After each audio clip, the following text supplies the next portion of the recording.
Good afternoon, Broncos. It gives me great pleasure to introduce the valedictorian for the class of 2022, Kendall Moore.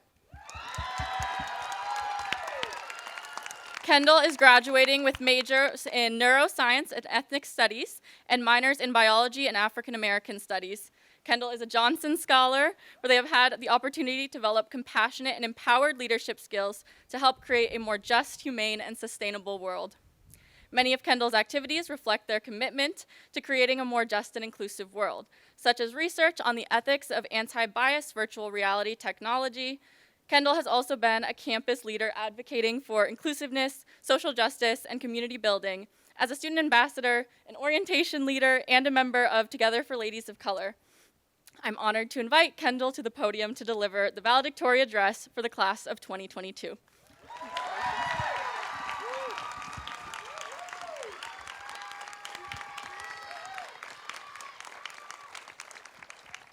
Thank you, Abby, for that wonderful introduction. To the beautiful, absolutely astounding people who inspire me every day. I'm so deeply and immensely proud of us. So proud I can feel it in the bottom of my stomach, biceps, and fingertips, which is arguably a strange way for that to manifest. I've fallen in love with the passion I've gotten to witness in you all over the last 4 years. I've fallen in love with the communities you've created.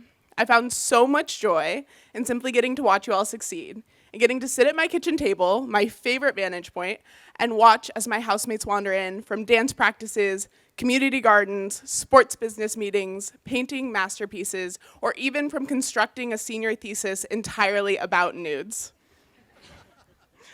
One of the most impactful things I've learned at Santa Clara is that my eyes are the only vantage point I'll ever get. I am bound by my past experiences. So are you. I'll never know what it's like to be you, what your Santa Clara experience was, what it's like to exist in your body. I can only share what I've seen. I've seen that as a community, we often talk about the creation of space, which I, in my own head, find to be a confusing and troublesome topic because, as my friends can tell you, my worst subject was always physics. The creation of space seems quite impossible, so why, when I think about who we are and what we've accomplished, do I first think about the astonishing, daring, and disruptive spaces you all have carved out? When I think about who we are as a class, the first thing I think about are these spaces. I could care less about the amount of us who are off to work at Google or Apple or attend a top medical school. I care about the fact that, trapped as you are in your own perspective, you all work tirelessly to create spaces for those you see around you. Early on in my Santa Clara career, in a classroom with the amazing Dr. Griffin, I read the words by Ntozake Shange, "But being alive and being a woman and being colored is a metaphysical dilemma I haven't conquered yet." I'd never read such truer words as I felt odd and clunky and like a metaphysical dilemma who didn't have the space to be. But then you all did the impossible. You created space, not just for me, but for every single person. I see you all intentionally doing it every single day. As a class, we've held each other and cried to each other and supported one another when we ourselves felt like we were falling apart. We've given each other confidence when we didn't have any left ourselves. We are radical in our love and care for one another, and that is what I am proud of. That is what makes me love Santa Clara, the people that I saw carve a space that was imaginative and honest. You're all off to amazing companies, jobs, places, and schools, and I know you'll be successful however you choose to define success. But I also know that as a class, we're off to go create space in the most unlikely places, spaces to rest and be and find refuge in.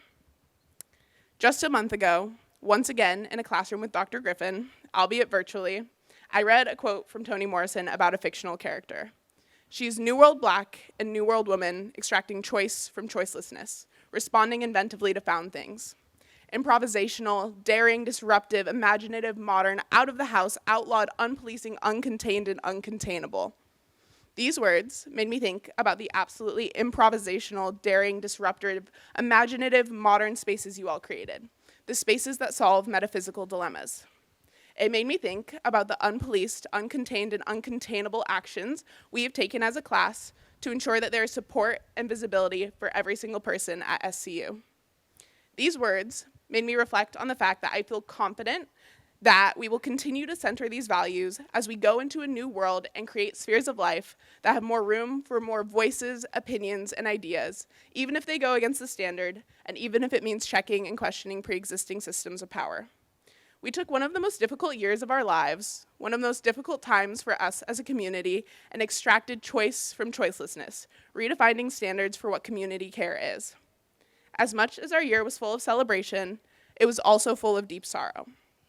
I watched us all rearrange our priorities, watched from that same kitchen table as meals and spaces for quiet reflection became far more important than any final. Ultimately, we responded inventively to found things. College was never going to go as planned. You and I are not who or where we thought we'd be. We did things we never dreamed of doing or thought we would have to do. We solved metaphysical dilemmas and created space, and that is the one thing that gives me confidence that even if you're locked behind one set of eyes, you'll still provide compassion for the people that look back at you. Class of 2022, thank you for creating and carving this community. I can't wait to bear witness to our new spaces.